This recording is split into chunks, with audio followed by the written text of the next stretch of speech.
بسم الله الرحمن الرحيم. صلى الله عليك يا سيدي ويا مولاي يا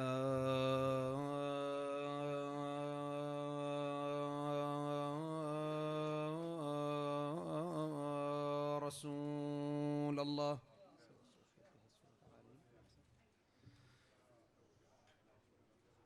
صلى الله عليك يا سيدي ويا مولاي يا أبا عبد الله.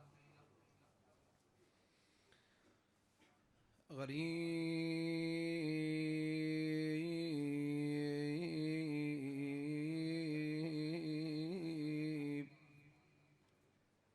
يا مظلوم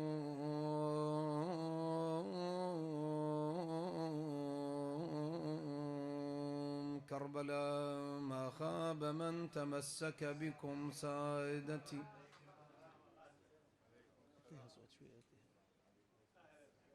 وأمن من لجأ إلى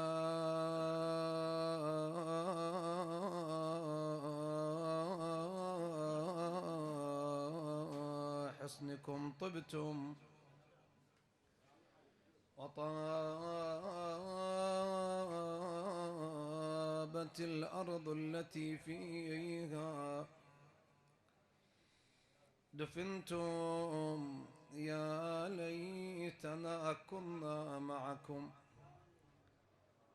سادتي،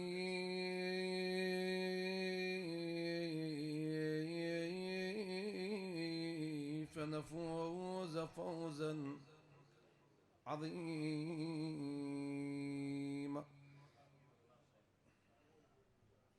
مدارس آيات خلت من تلاوة، ومنزل وحي مقفر العرصات. دعبل ابن علي الخزاعي. لآل رسول الله بالخيف من منى، وبالبيت والتحجير والجمرات.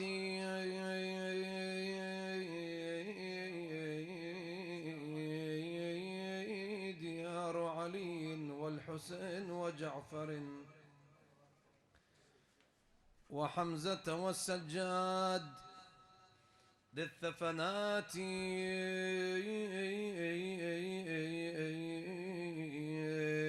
ديار عفاها جور كل منابذ، ولم تعفها الأيام والسنوات.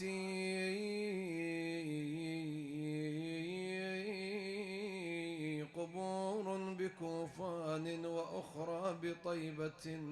يعدد القبور الآن للإمام الرضا، يكلم الإمام الرضا، يقرأها على مسامع الإمام الرضا دعبل. قبور بكوفان وأخرى بطيبة، وأخرى بفخ نالها صلواتي.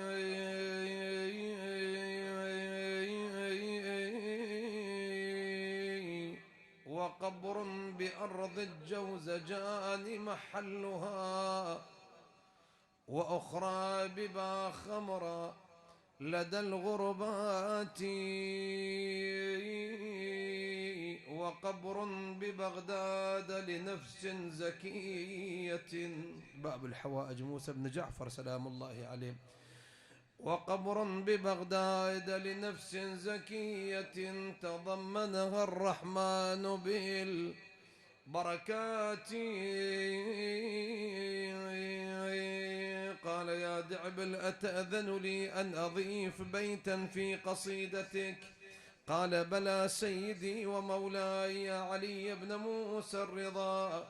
قال يا دعبل وقل وقبر بطوز يا لها من مصيبة ألحت على الأحشاء بالزفرات. يا دعبل أتوجد قبور؟ قال بلى يا ابن رسول الله. أين هذه القبور؟ قبور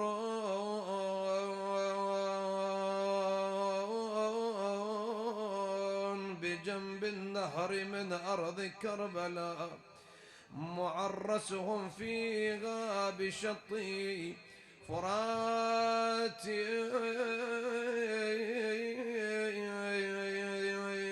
توفوا عطاشا فليتني توفيت فيهم قبل حين وفاتي. يا دعب العرج على جدة الزغراء، عرج إلى الزغراء فاطم لو خلت الحسين مجد، وقد مات عطشانا بشاط فرات. إذا للطمت الخد فاطم عن، وأجريت دمع العين على الوجناء.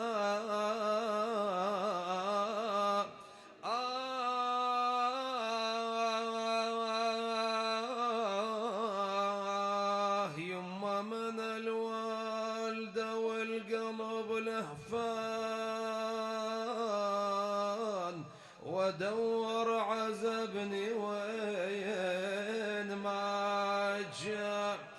أويلاه أويلاه أويلاه يا ابن المات، عطشاين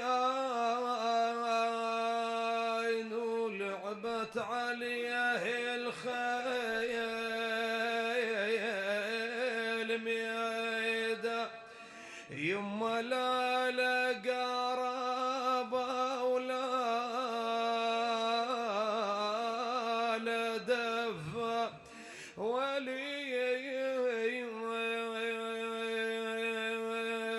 يما ادور على المجالس مثل المضيعه، أو بل كان صوت ناعي على ولدي ينعى.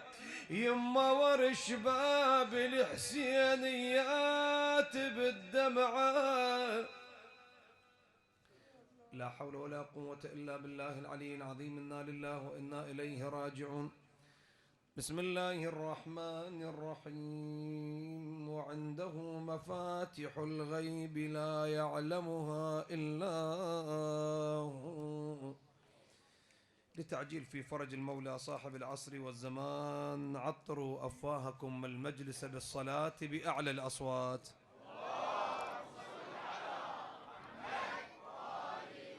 ذكرنا فيما سلف أعزائي إخواني حول علم الغيب.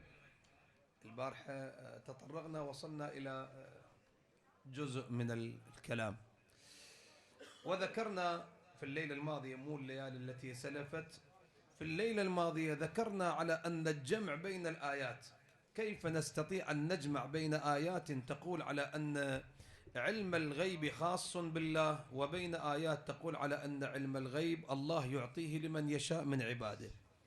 وذكرنا آيات كثيرة وروايات كثيرة. زين. ولكن ذكرنا أيضا أنه بعض الصفات الإلهية، أكو بعض الصفات الإلهية هي خاصة بالله تعالى، ولكن الله أعطاها لمن شاء من عباده، مثل قضية التوفي. مولانا قلنا الله يتوفى الأنفس، أعطاها لعبد من عبيده، قل يتوفاكم ملك الموت الذي وكل بكم. الإحياء، إحياء الأموات، الله يقول إنا نحن نحيي الموتى، سورة ياسين. لكن في مكان آخر شي يقول وأحيي الموتى بإذن الله، عن عيسى عليه السلام. أو في مكان آخر الله خالق كل شيء، عيسى يقول وأخلق لكم من الطين كهيئة الطير فأنفخ فيه فيكون طيرا بإذن الله. أو أن الله هو الشافي والمعافي، ولكن لما ترجع للآية وأبرئ الأكمه والأبرص أيضا شنو؟ بإذن الله. إذن هذه أمور من صفات الله، وكما نعلم أن شرحناها أمس صفاته عين ذاته. ما معنى الصفات عين ذات الله تعالى؟ وشرحنا بعض الصفات الإلهية المتعلقة بهذا الأمر. من جملة المختصات الله من صفات الله العالم. الله عنده علم الغيب، الله عالم، عالم بالغيب. إذا كان الله عالم بالغيب، الله أيضا أعطى هذا العلم لبعض أوليائه، لبعض عبيده، لبعض مخلوقاته، على قدر يعينه الله وعلى من يشاء الله سبحانه وتعالى. طبعا شرحناها هاي، احنا قاعد نعيدها بس مجرد كلام، لأنه مقدمة خاطر للما كان حاضر أو للتذكير فقط، ولا آيات وروايات أعطينا بعد أن البحث ما بدينا به. زين، إلى أن وصلنا من بعد هذا البحث المطول كيفية الجمع بين آيات تقول قل إنما الغيب لله، وبين آيات تقول عالم الغيب فلا يظهر على غيبه أحدا إلا من ارتضى من رسول. شلون نقدر نجمع بين الآيات؟ بعدة أسباب. السبب الأول قلنا على أن علم الله للغيب علم ذاتي. علم الله للغيب علم ذاتي استقلالي، يعني لعلمه ولأخذ علمه ما يحتاج إلى شيء آخر، ما يحتاج إلى شخص آخر، ما يحتاج إلى أحد، إلى شيء أو أحد، ما يحتاج. فإن علم الله علم شنو؟ ذاتي استقلالي مستقل. الله علمه علم ذاتي، وذاته وصفاته عين ذاته، فهو عالم بذاته. الله قادر بذاته، قوي بذاته، رحمن بذاته، رحيم بذاته، رؤوف بذاته، خالق بذاته، يعني ما يحتاج أن يأخذ الخلق من أحد آخر أو من شيء آخر. كذلك القوة الإلهية، ما محتاج أن الله يأخذ قوته من شخص أو من شيء آخر. كذلك القدرة الإلهية، كذلك إلى آخر.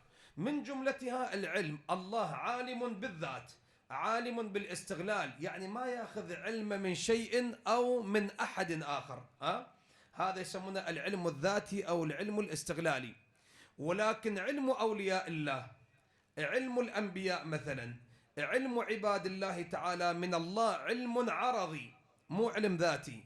أي أن علومهم مأخوذة من صاحب العلم الذاتي. أن علومهم مأخوذة منين؟ من الله تعالى. واضح خويا؟ لأن علمهم مأخوذ من الله تعالى، فما عندهم علم ذاتي أو استقلالي، إنما عندهم علم شنو؟ عرضي. هسه هذا النبي أو هذا الإمام أو هذا الولي أو هذا المخلوق، الله سبحانه وتعالى يعطيه بقدر معين من هذا العلم. يعطيه بقدر معين كما تراه المصلحة الإلهية، كما تقتضيه المقتضيات الظاهرية وغيرها. نتطرق لها إلى بعض بحوثها. زين، إذا مولانا العزيز علم الله علم ذاتي، وعلم غير الله علم عرضي مأخوذ من الله تعالى. كالتعليم، مثلا أعطيك أنا رواية عن أمير المؤمنين صلوات الله وسلامه عليه، علي عليه السلام في إحدى أخباره ينبئ عن قضية الروم وعن قضية بعض الأحداث التي تقع في المستقبل. فأكو واحد من أصحاب أمير المؤمنين سلام الله عليه قال له سيدي، شوف السؤال، قال له سيدي هل عندك علم الغيب؟ أنت عندك علم غيب؟ يسأل الإمام أمير المؤمنين سلام الله عليه. يقول تبسم المولى أمير المؤمنين، ايش قال له؟ قال له ليس هو بعلم غيب، يعني مو يقصد العلم الغيب الذاتي، ليس هو بعلم غيب، إنما هو تعلم من ذي علم. إنما هذا العلم اللي أنا أخذه تعلم من ذي علم. ذي علم يعني ياهو، يعني الله سبحانه وتعالى أخوي. فإذا هذا التعلم وهذا العلم الذي نسميه بالغيب المأخوذ من الله سبحانه وتعالى، هذا علم عرضي. الله عرض هذا العلم لأوليائه، عرض هذا العلم لأنبيائه، عرض هذا العلم للأئمة الأطهار صلوات الله وسلامه عليهم أجمعين. هذا المورد الأول اللي احنا أمس ذكرناه بإيجاز يعني. زين، المورد الثاني، السبب الثاني من الأسباب للجمع بين الآيات، أن العلم على نوعين. عندنا علم حتمي الوقوع، وعندنا علم لا، هذا غير حتمي، إما أن يقع وإما أن لا يقع، في كتابين. الكتاب الأول العلم الذي حتمي الوقوع يقع 100%، هذا في علم الله تعالى في كتاب يسمونه اللوح المحفوظ، أو يقولوا له أم الكتاب، أو يقولوا له الكتاب المبين، أو يقولوا له الإمام المبين، عدة أسماء له في القرآن الكريم. بل هو في سورة البروج بسم الله الرحمن الرحيم، بل هو قرآن مجيد في لوح محفوظ. هذا اللوح المحفوظ أو هذا أم الكتاب أخويا، أو هذا الإمام المبين أو هذا الكتاب المبين، فيه علم الله الحتمي الذي لا يتغير، ما يتغير أبد. فيه علم ما كان وما هو كائن وما يكون إلى يوم القيامة. هذا علم الله. علم الله علم حتمي الوقوع 100%، لا يرد. لكن بالمقابل أكو علم عند أوليائه، عند أولياء الله تعالى، يسمونه كتاب المحو والإثبات. يعني شنو كتاب المحو والإثبات؟ يعني يمكن أن الله، أي شوي انتبه لي أرجوك أخوي، انتبه لي شوي البحث. أي أنا أريد أفتح البحث شوية لكم، لأنه ذاكرين إحنا البارحة فقاعد على السريع أحكي، فأنا أرجوك تنتبه لي وتواكبني بالحكي خاطر تعطيني واهس. زين، كتاب المحو والإثبات يمكن أن الله يقدر قدرا وبعد فترة حسب المقتضيات الظاهرية اللي راح نذكرها الآن يغير هذا القدر إلى قدر جديد، يسمونه كتاب المحو والإثبات. المحو يعني يمحي شيء ويثبت شيء آخر، اللي الآية تقول يمحو الله ما يشاء ويثبت أخويا. إذن هاي وعنده أم الكتاب، ذاك اللوح المحفوظ، ذاك بعدين نحكي فيه أخويا. كتاب المحو والإثبات عند الأنبياء، كتاب المحو والإثبات عند الأئمة، ولكن أم الكتاب اللي هو اللوح المحفوظ علمه عند من؟ عند الله. اللوح المحفوظ أم الكتاب لا يتغير، حتمي الوقوع، ولكن محو وإثبات بعد معروف. محو إثبات، يمكن أن الله يمحو شيء ويثبت شيء آخر. يعني مثلا أعطيك مثال حسب الروايات، أنه أكو بعض الأعمال أخوي، إحنا عندنا الآن بعض الأعمال إذا قمنا بها تطيل الأعمار. بعض الأعمال تطيل الأعمار، بعض الأعمال تنقص الأعمار. يمكن أن الله سبحانه وتعالى، هذه موجودة في الكافي الشريف بكثرة، أعطيك بعض الأمثلة. زين، مثلا بعض الأعمال يمكن أن الله قدر لك عمرك الشريف 30 سنة، ولكن لأنك تعمل بهذه الأعمال الله يطيل عمرك من 30 إلى 40 إلى 50 أو إلى أكثر أخوي. وأكو بالعكس سجل لك 30، لكن لأنك لا تقوم بهذه الأعمال الله ينقص من عمرك، يسويها 20 مثلا. شنو هاي الأعمال؟ مثلا من جملتها حسب الروايات صلة الأرحام. صلة الأرحام تطيل الأعمار، قطع الأرحام تنقص الأعمار. مو عندنا رواية عن الإمام الصادق عليه السلام، صلة الأرحام وبر الوالدين، اثنين، صلة الأرحام وبر الوالدين يطيلان الأعمار ويعمران الديار ويدران الأرزاق. هم رزقك وهم عمرك وهم بيتك عامر، يعني البلاء يدفع عنك، الموت يندفع عنك. صلة الأرحام، ابن عمك، ابن خالك، أخوك، أبوك، أهلك، لا تستنكف إذا تمر عليهم، لا تستنكف، لا. احنا نعمل ما يرضي الله سبحانه وتعالى. شنو اللي يرضي الله؟ يرضي الله قطع الأرحام. لو صلة الأرحام، صلة الأرحام احنا هم نعمل بها على قدر ما نستطيع، لا يكلف الله نفسا إلا وسعها. واضح مولانا؟ الشاهد صلة الأرحام تطيل الأعمار، قطع الأرحام تنقص الأعمار. يمكن الله مقدر لك 30 سنة عمرك، لكن لصلتك لأرحامك يطيل في عمرك. أو بر الوالدين يطيل العمر، عق الوالدين ينقص العمر. الصدقة أخواني، الصدقة تدفع البلاء المبرم. يعني هاليوم الله كاتب الابني يسوي حادث، شوف احنا مو نقول من تطلع ادفع صدقة لو لا، الله كاتب الابن يسوي حادث، حادث مشين، إذا ما يموت فإذا يعيب، ولكن أنا دفع الصدقة أو ابني دفع صدقة، الله ببركة هذه الصدقة محى ذلك القدر وقدر قدرا جديدا، الله دفع عنا البلاء، مو لا؟ إذن الصدقة تغير القدر، صلة الأرحام تغير القدر، بر الوالدين تغير القدر. خل أضرب لك أنا فد مثال. في زمن النبي عيسى عليه السلام أكو ولد زفوه ليلة زواجه، لما زف إلى زوجته عيسى عليه السلام عند مجموعة من أصحابه، قال هذا الشاب الله كتب له الأجل في ليلة زفافه، ليلة عرسه يموت هذا الولد.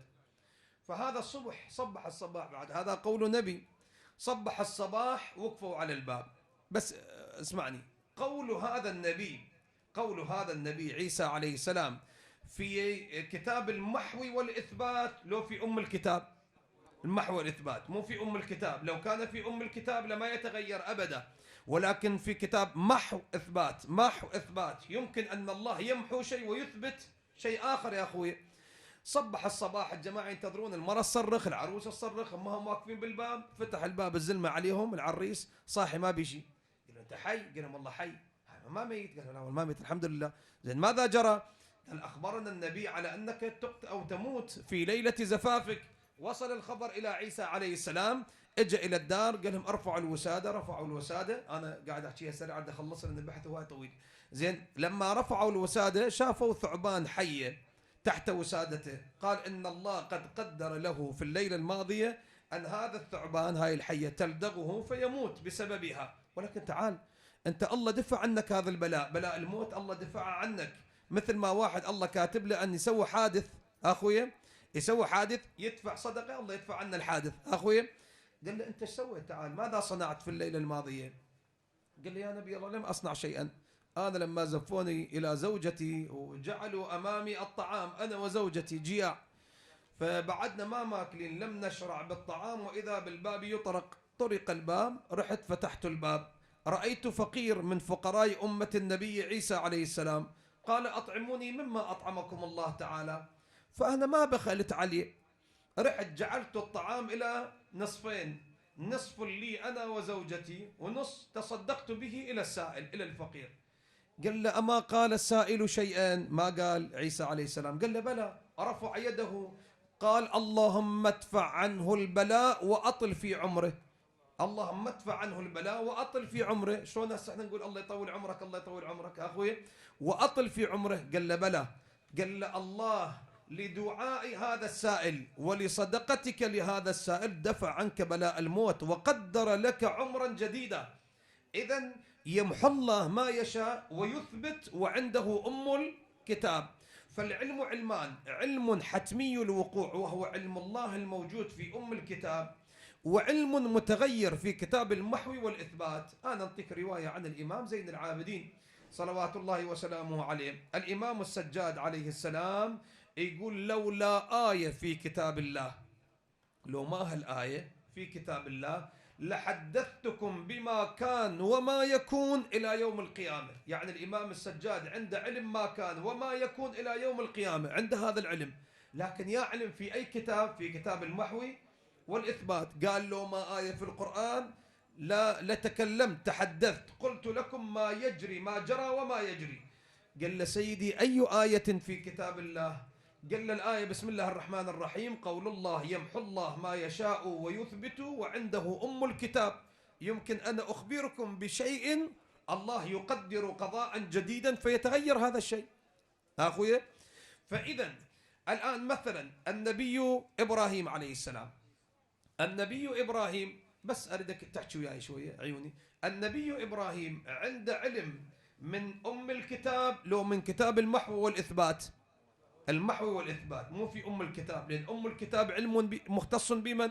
بالله تعالى ثابت لا يتغير، ولكن علم الأولياء متغير.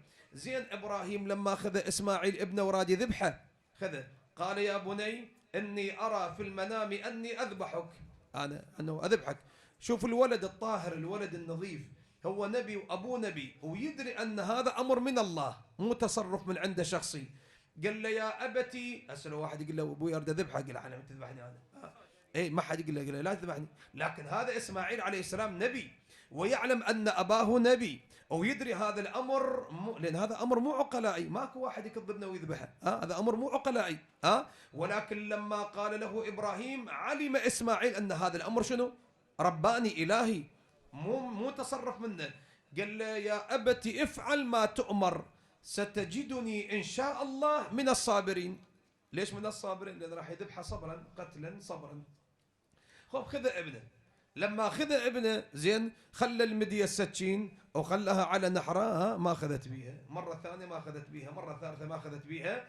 الآية تقول بسم الله الرحمن الرحيم وفديناه بذبح عظيم. نزل كبش من السماء وذبحه إبراهيم عليه السلام بدل عن ولده إسماعيل. شو يقول؟ أرجوك هاي مهمة ترى يحتاجها بعد 5 دقائق. إيش قالت الآية؟ قال إن هذا يعني هذا عفية، هذا الذبح ذبح إبراهيم الابن، إن هذا لهو البلاء المبين. هذا بلاء، هذا اختبار، هذا امتحان. ونجح لو ما نجح؟ نجح. هذا الولي وهذا النبي نجح بالاختبار، نجح بالامتحان. زين، هسه واحد يسألني يقول لي شيخنا كان ليش الله أخفى هذا الأمر عن إبراهيم؟ إبراهيم ليش الله أخفى عنه هذا الأمر؟ زين، ليش؟ لأنه بلاء، اختبار. المصلحة الإلهية، شوية انتبه لهي، هاي إجابة على كثير من الأسئلة. المصلحة الإلهية والحكمة الإلهية تقتضي على أن علم الأنبياء يكون يصير في علم المحوي والإثبات في كتاب، ما يصير العلم أم الكتاب. لأن البلاء والامتحان أن ما يعرف نتيجة الامتحان ما هي. يعني هسه أنا باكر عندي امتحان رياضيات، امتحان مو امتحان، هو يسمونه امتحان، اختبار. عندي امتحان رياضيات، من اروح للمدرسه كنت ما اعرف الاسئله كنت ما اعرفها، يعطوني الاسئله، اقرا الاسئله فاجيب عليها، هذا يسمونه اختبار. ولكن المعلم يجي لي ليله قبلها يقول لي والله تعال ترى هاي 10 اسئله خليها عندك بالليل اقراها عديل وهاي الاجابه. زين، هذا من يروح الصبح وياخذ الورقه، هذا يسمونه اختبار بعد؟ هذا بعد مو اختبار، هاي سالبه بانتفاء الموضوع بعد الاختبار. زين، خلص سقط، هذا مو اختبار، مو امتحان. زين، بروح ابوك اذا ابراهيم يدري ابنه ما ينذبح، يقول له مثلا روح ترى اذبح ابنك، ترى ما ينذبح ابنك لا تخاف. زين، هذا يروح يخلي السكين وهذا ما ينذبح، ما يصير هالحكي هذا مو بلاء. القرآن يقول ان هذا لهو البلاء. بلاء اذا كان بلاء واختبار وامتحان لكي ينجح الولي. إذا نجح الولي مولانا كلما ينجح الولي يتقرب إلى الله أكثر. أخويا، تعلو درجات ذلك الولي. أخويا، ينجح بالاختبار، هذا بلاء بعد، هذا بلاء. زين، إذا كان بلاء ويعرف الناتج أو يعرف النتيجة، والله ابنه ما ينذبح، لا منه ولا من ابنه ولا من ذبح الكبش، لا بعد عليه من، إذا يدري ما ينذبح. إذا كان علي بن أبي طالب يدري أنه ما راح يموت في فراش النبي، نام في فراش النبي وما راح يموت، يقول له يا علي بن ابي طالب ترى صدق ما تموت، انت نام ما عليك، ما تموت. علي بن ابي طالب هم يدري ما راح يموت وينام الفراسه وينام. زين، هذا هم يصير له فضيله وشجاعه بعد؟ لا، ما بعد، هاي مو شجاعه، هاي مو فضيله له. ولكن علم علي بن ابي طالب وعلم الاولياء علم في كتاب المحو والاثبات. يمكن ان الله يمحو قدرا ويقضي قدرا اخر، فيموت علي بن ابي طالب فيذبح إسماعيل مثلا. أخويا، هاي المصلحة الإلهية، لأنه بلاء واختبار وامتحان. زين، إذا مولاي العزيز هذا السبب الثاني. شو انتبه لي، هذا السبب الثاني. السبب الأول أنه العلم، علم الله علم ذاتي، وعلم المخلوق علم الأولياء علم عرضي. الثاني، علم الله علم حتمي الوقوع في أم الكتاب، وعلم المخلوق علم في كتاب المحو والإثبات متغير غير ثابت. هاي اثنين. ثلاثة مولانا العزيز، علم الله سبحانه وتعالى علم تفصيلي، وعلم الأولياء علم إجمالي.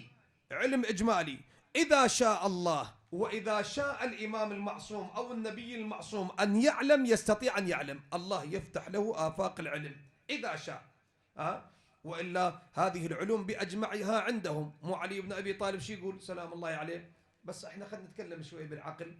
علي بن أبي طالب شي يقول علمني حبيبي رسول الله 1000 مسألة. لو باب عافية، باب يعني شنو؟ يعني علم الطب باب، علم الفلك باب، علم النجوم باب، علم الفيزياء باب، الكيمياء باب، الأصول باب، الفقه، هاي كل باب. زين، هذا كل باب من الأبواب كم باب ينفتح منه، أو كم فصل ينفتح منه، أو كم مسألة تنفتح منه؟ بس الصلاة فرع من الأحكام الشرعية فيها آلاف المسائل الشرعية. يقول علمني حبيبي رسول الله 1000 باب من العلم، يفتح لي من كل باب 1000 باب. زين، هذا على أقل تقدير، أكو رواية 1000 باب. هسه احنا نقول 1000 ب1000 يعني كم باب؟ لا، 1000 مو 1000 زائد 1000، 1000 ب1000، لا مليون. 1000 ب1000، 1000 باب، من كل باب 1000 باب، يصير مليون باب. زين، بروح أبوك شوية أرجوك، إذا رسول الله 24 ساعة يحكي في أذن المولى أمير المؤمنين، هاي ال1000 باب ما يخلصن. لو بس يدي يسولف له ما يخلصن. كيف تلقى علي مليون باب بكل فروعه، بكل مسائله، بكل علومه، بكل ما يحوي؟ مليون باب. كيف نقل هذا العلم الغزير رسول الله لعلي عليه السلام؟ هذا شو نسميها؟ نسميها فاعلية الفاعل المطلقة وقابلية القابل المطلقة. أخويا، فاعلية رسول الله مو كفاعليتي أنا وأنت، وقابلية تلقي علي بن أبي طالب للعلوم مو مثل قابليتي أنا وأنت. قابلية المولى، قابلية المعصوم، قابلية الولي تختلف. يعني مثلا أعطيك مثال أنا، يعني مثلا هسه احنا بشر عاديين، اذا اريد نشم، هذا قوة الشم عندنا. خلي يصير مثلا انا قاعد بالصالة مثلا والمرأة بالمطبخ تطبخ، اشم ريحة الطبخ، مو لا؟ اذا لا خوش خشم عندي اروح للحوش اشم، اذا لا والله شوية برا اشم. لكن لما تأتي الى نبي معصوم، الى نبي معصوم، اذا شاء ان يشم، اذا شاء ان يرى، ان يسمع، يقدر لو ما يقدر؟ يقدر. القرآن شو يقول؟ لما طلعت خوان اخوة يوسف جاءوا بقميص يوسف، بين ابوه بين يعقوب وبين يوسف مئات كيلومترات، من طلعوا من بلدهم، ايش قال يعقوب عليه السلام في القرآن؟ قال اني لاجد ريح يوسف، اشم ريحته. شلون اشم ريحته؟ لا حقيقه يعني تعال انا وياك القران ما نقدر نكذب القران، هذا قران. هذا بعد مثل الجماعه، جماعتنا الله يعطيهم العافيه، مو جماعتنا جماعتهم، اذا تقول روايه قالوا هاي مرسله، هاي ضعيفه، هاي ما لها حقيقه، هاي جايبينها من هذا، يعني خلي بها 70,000 علاقه. لكن الان ايه بعد هاي بعد ماكو مرسله. هاي القران يقول بين يعقوب وبين يوسف مئات الكيلوات مولانا. ايش قال؟ بس طلعوا من بلدهم جابوا قميص ابنه، ايش قال؟ قال اني لاجد ريح يوسف. بعدين يكمل شو يقول؟ يقول لولا ان تفندون، اذا ما تكذبوني، وكذبوه بعضهم. زين، هذا اذا اراد الشم، النبي المعصوم اذا اراد يشم، يقدر يشم لو ما يقدر؟ يقدر يشم. هاي قدره الهيه، القابليه اللي عنده غير القابليه اللي انا عندي. او مثلا اعطيك مثال اخر، لما الله سبحانه وتعالى يقول نري ابراهيم ملكوت السماوات والارض، كان ابراهيم يرى ملكوت السماوات والارض. زين، ابراهيم عنده هذه القابليه ان يرى ملكوت السماوات والارض. او مثلا بالنسبه لسليمان، سليمان عليه السلام طالع من بلده من اراضي الشام، هسه على راي رايح لليمن او رايح الى يثرب او رايح، على العموم رايح، طالع بالطريق في سوره النمل، طالع بالطريق ويا جيش من الرجال ومن الجن ومن الخيل ومن الطيور. وتدرون هذا صوت، مروا على وادي من النمل. تسمعني لو ما تسمعني انت اخوي؟ مر على وادي من النمل، نمل هاي النمله، هاي النمله الصغيره، نمله دوده. مروا على وادي من النمل، قالت نمله، خلينا نقرا الايه. بسم الله الرحمن الرحيم. وحشر لسليمان جنوده من الجن والانس والطير فهم يوزعون. طبعا انت عربي تعرف اللغه العربيه، هاي كلمه حشر وكلمه يوزعون دلاله على كثافه الجيش. ما ابي اشرحها، لو اريد اشرحها اطول شويه. لغه كلمه حشر اخراج الجيش من مقره الى ساحه كبيره يسمى مثلا ساحه المحشر فرضا، الحشر. يوزعون يعني شنو يوزعون؟ يوزعون يعني ايقاف اول الجيش لكي يتصل به اخر الجيش. يعني ايش قد عنده جيش؟ يعني ايش قد طالعين وياه؟ طالعين وياه آلاف مؤلفه من الرجال والخيل والطيور وكذا والجن. وصلوا حتى إذا أتوا على وادي النمل، قالت نملة يا أيها النمل، دودة قالت يا أيها النمل ادخلوا مساكنكم لا يحطمنكم سليمان وجنوده وهم لا يشعرون. كملها وياي. ايش سوى سليمان عليه السلام؟ فتبسم، عافية، فتبسم ضاحكا. ليش قال ضاحكا؟ يعني حتى أسنانه طلعن. اي زين، ليش تبسم؟ لأنه شنو؟ سمعها، مو بس سمعها وفهمها. هسه مرة أنت تسمع صوت حيوان بس ما تفهم شو يقول، بس سليمان خو ما يضحك منا والدرب، لا مولانا، إنما سمع صوت النملة وشنو؟ فهمها فتبسم ضاحكا من قولها. دودة، هاي نملة تحكي، سليمان ويا هذا الجيش والخيل والخبصة والجن والطير وهاي الخبصة كلها سمعها وفهمها. زين، هذا سمعها وفهمها. زين، هاي القابلية شنو عند النبي المعصوم؟ شنو هالقابلية؟ يعني هسه تعال جيب لك انت مليون نملة خليها وسن، يا يسمحن؟ ما حد يسمحن. مو نملة تحكي ويسمعها سليمان ويفهمها ويتبسم. زين، هاي في القرآن موجودة ولا ما موجودة؟ هسه قول علي بن ابي طالب سمع له نمله وفهمه. يقول له لك كافر زنديق مشرك دين ما عندك تعبد علي بن ابي طالب هيك من عندك وجه زين. قول الامام الحسن والحسين كذلك قول الامام المعصوم كذلك، ما يقبلون باي حال من الاحوال، مع ما اذا كان سليمان واذا كان يوسف واذا كان صالح واذا كان نوح واذا كان ابراهيم يشوفون ويسمعون ويشمون وكذا، هذه فرسول الله من باب الاولى يستطيع على ذلك لأنه الأفضل، وإذا كان رسول الله من باب الأولى يستطيع على ذلك، والقرآن يقول وأنفسنا وأنفسكم اللي هو علي بن أبي طالب سلام الله عليه. إذن علي بن أبي طالب قادر على ذلك، وكذلك رسول الله يقول كلنا نور واحد، أولنا محمد، أوسطنا محمد، آخرنا محمد، فكلنا محمد.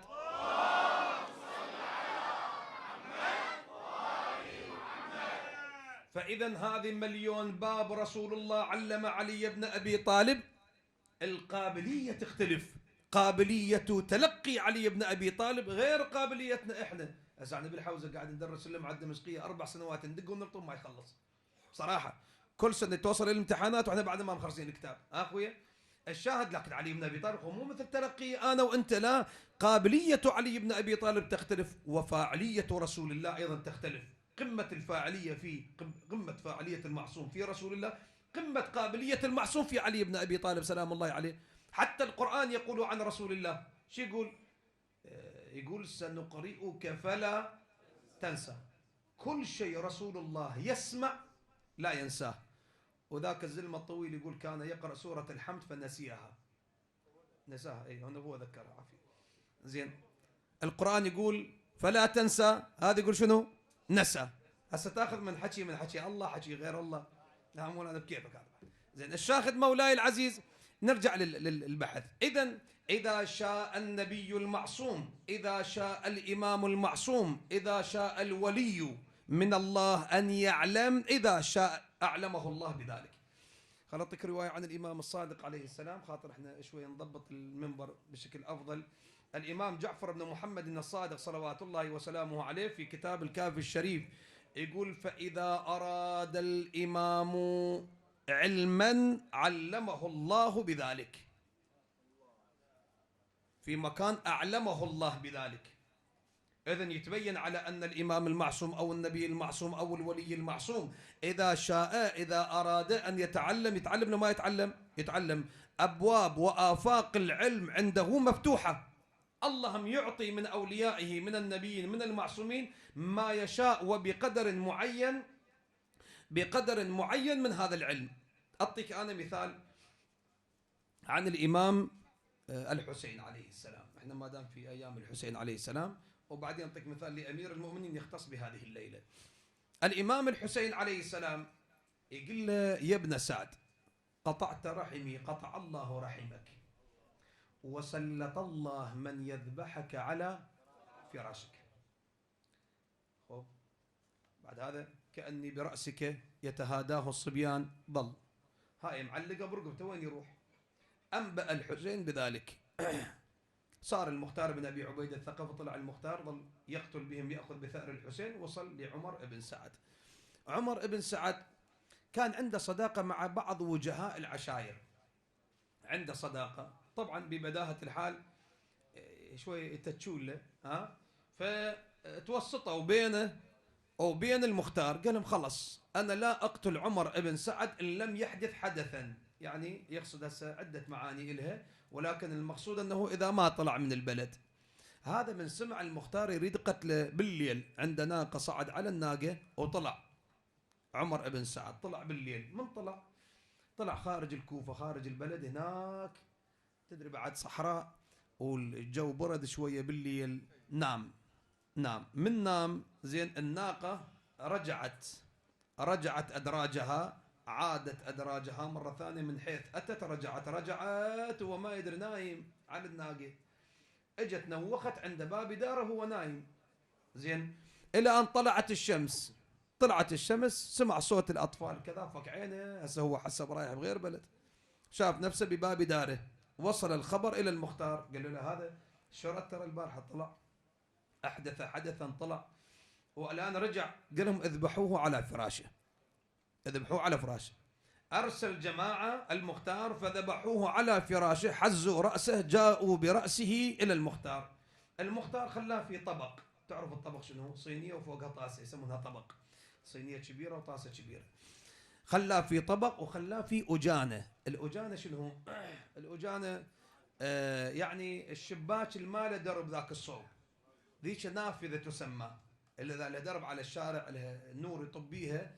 هذا هاي الكوة أو الأجانة هيك يصير بس على الحائط. خلاها في أجانة وغطاها. لما غطاها مولانا العزيز قال شوية ودخل عليه ابنه، ابن عمر ابن سعد. من دخل عليه قال له أين أبي؟ قال لهم أخرجوا رأس أبي. هو قاعد، طلعوا راس أبوه، كشفوا الراس، قال الولد هم كان في كربلاء. طبعا ولد مو ولد يعني جاهل، لا كبير، كان في كربلاء وقاتل الحسين عليه السلام. باوع الأبو قال له لا خير بالدنيا بعدك. قال له وهذا ما نريد، كان شرد منك، هذا ما مطلوب. فقطعوا رأسه، خلى الرأسين.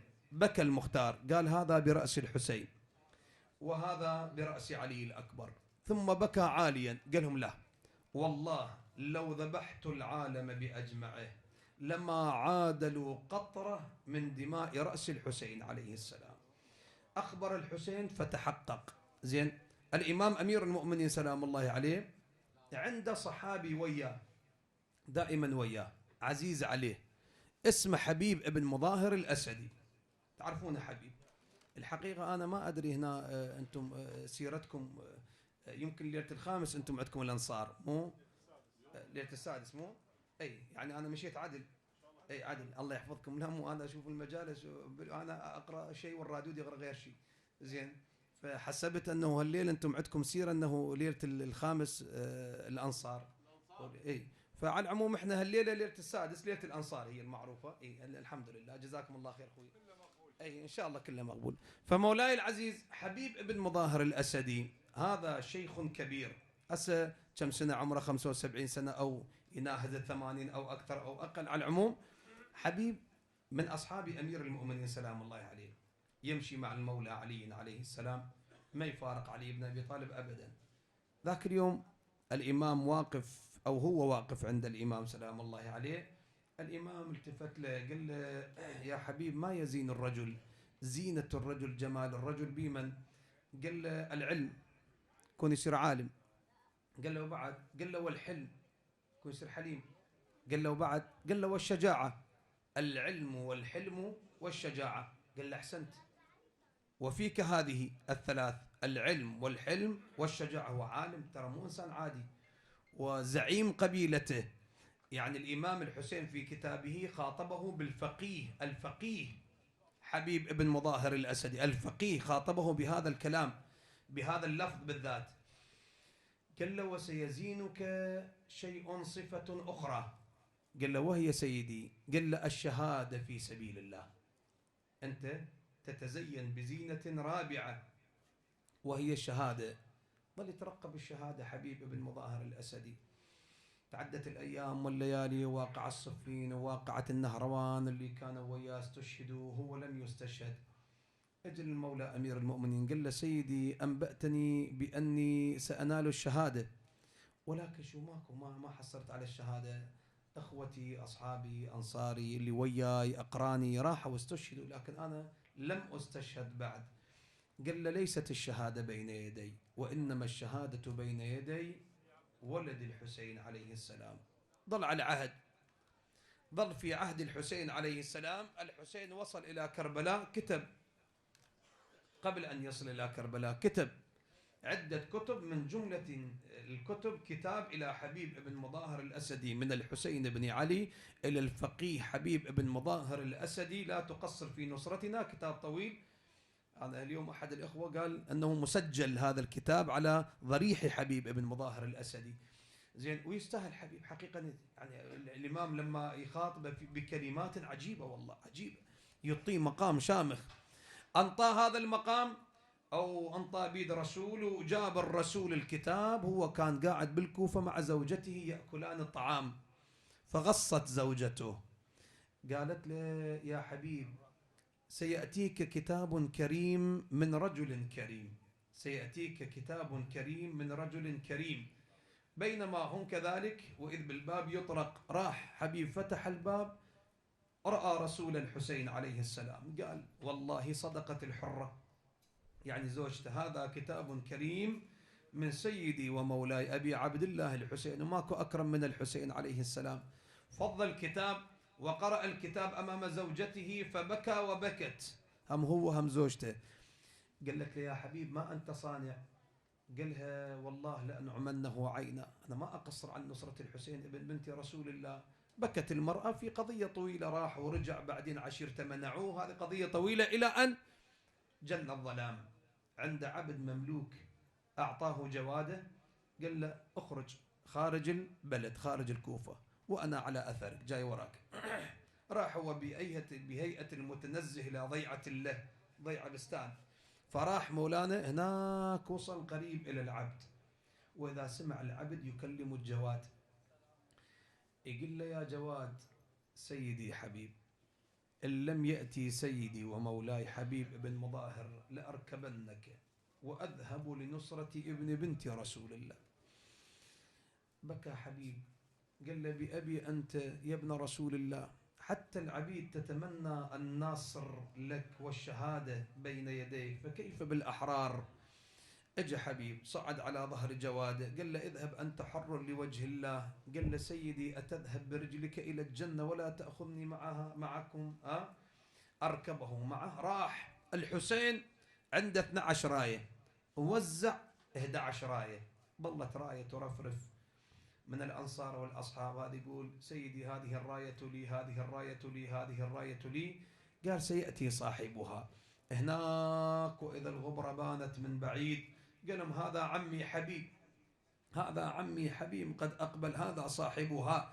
انجلت الغبرة وإذ به حبيب وصل إلى الحسين عليه السلام، ألقى بنفسه من على ظهر جواده، جاء زحفا لسيدي ومولاي الحسين يقبل يده ورجله. صار الفرح والسرور بين أنصار الحسين، الخبر شاع، وصل الصوت إلى خيمة الحوراء زينب، أخي عباس ما الخبر يا أبا الفاضل؟ أسمع السرور والفرح بين الأنصار بين الأصحاب أخي الحسين. قالها بلى أخي زينب، قد جاء عمنا حبيب. قالت له يا أبا الفضل أبلغ سلامي إلى عمي حبيب. زينب سلام الله عليها تبلغ سلامها بنت أمير المؤمنين إلى حبيب ابن مظاهر الأسدي.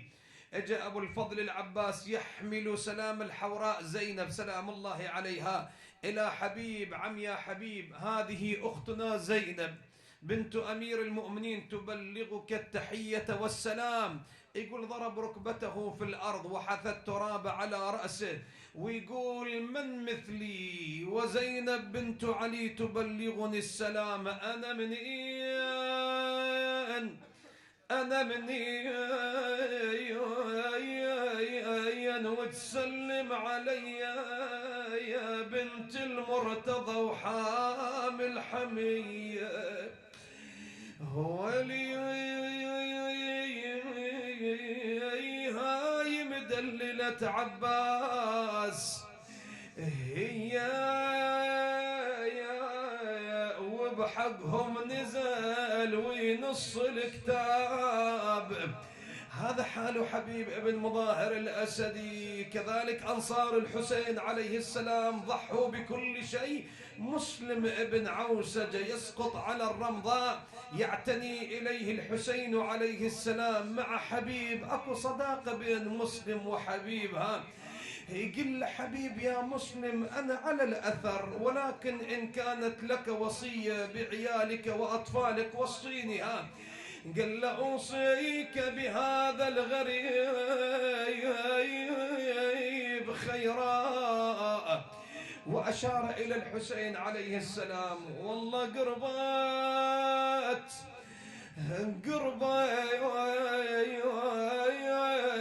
يا بن طاهر من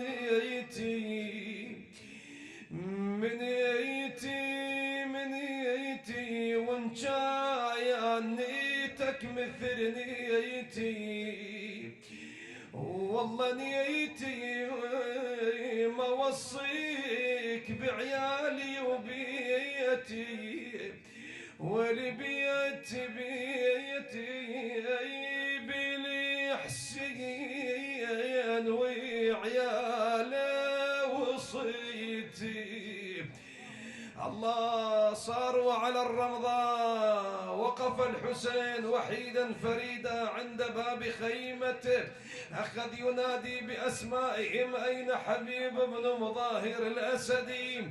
أين مسلم؟ أين جون؟ أين عابس؟ أين كبش كتيبتي؟ أين أبو الفضل العباس؟ أين ولدي علي الأكبر؟ أين القاسم؟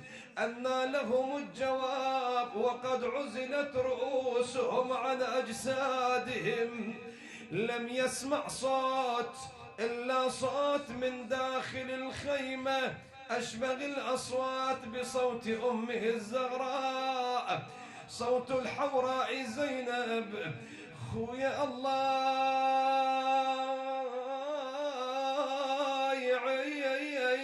عينك مالك معين، خويا مالك معين، مالك معين، وقومك على الغبرة مطاعين. خويا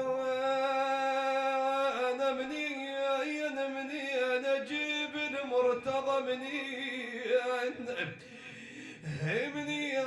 منين بويا علي فزعة وفرد فزعة على حسين.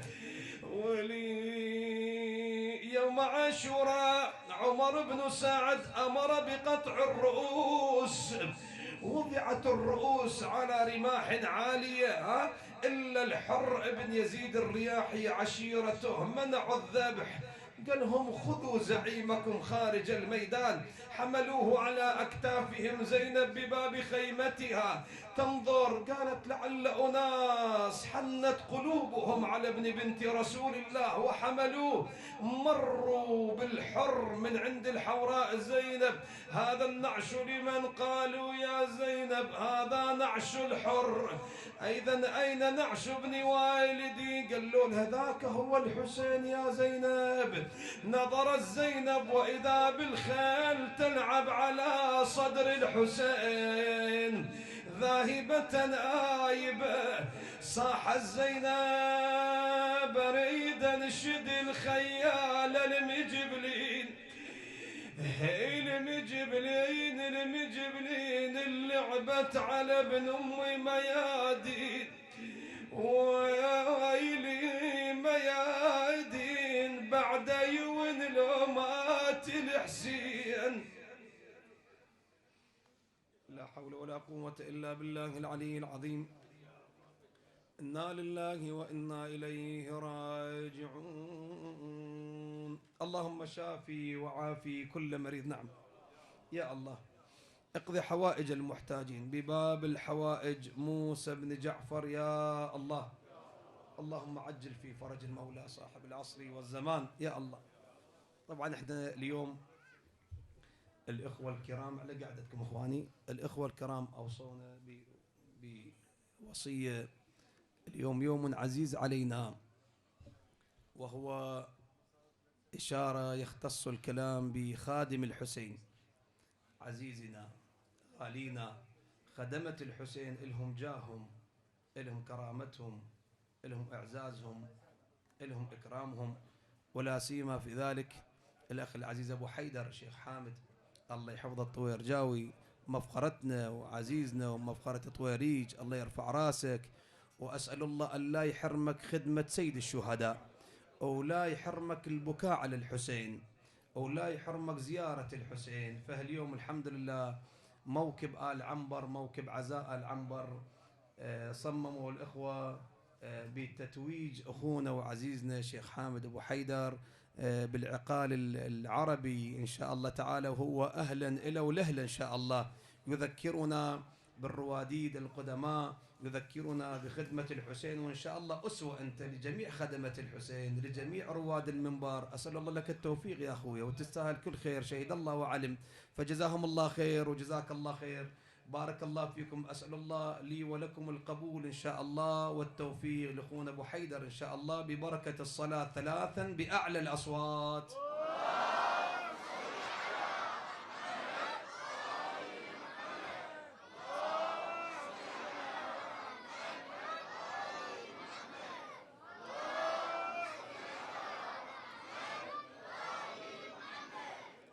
الله يبارك بيك إن شاء الله ويحفظك إن شاء الله، ودوم نشوفك إن شاء الله خادم لسيد الشهداء بالعمر المديد إن شاء الله والطويل إن شاء الله، والخدمة الحسينية المباركة المخلصة إن شاء الله. جزاكم الله خير الجزاء. أحسنتم أحسنتم أحسنتم. احنا شكرنا وتقديرنا لموكب آل عنبر، جزاهم الله خير الجزاء على هذه البادرة وعلى هذه المحبة وعلى هذا الاحترام والإجلال لخدمة الحسين الكرماء إن شاء الله. لكم الإعزاز والإكرام والإجلال إن شاء الله، وإن شاء الله لباس الخير والعافية ولباس التقوى إن شاء الله ولباس الوجاهة إن شاء الله ولباس خدمة الحسين إن شاء الله. تستاهل أبو حيدر إن شاء الله. جزاكم الله خير الجزاء. أي والله بارك الله فيكم. إلى أمواتنا أمواتكم مؤسسي هذا المأتم الشريف، أموات أخونا أبو حيدر إن شاء الله، شيخ حامد رحمة الله عليهم جميعا. جزاكم الله خير. رحم الله والديك. إلى روح أيضا والدتي لا تنسونها من الدعاء والفاتحة. رحم الله من قرأ الفاتحة معطرة بذكر الصلاة على محمد وآل محمد.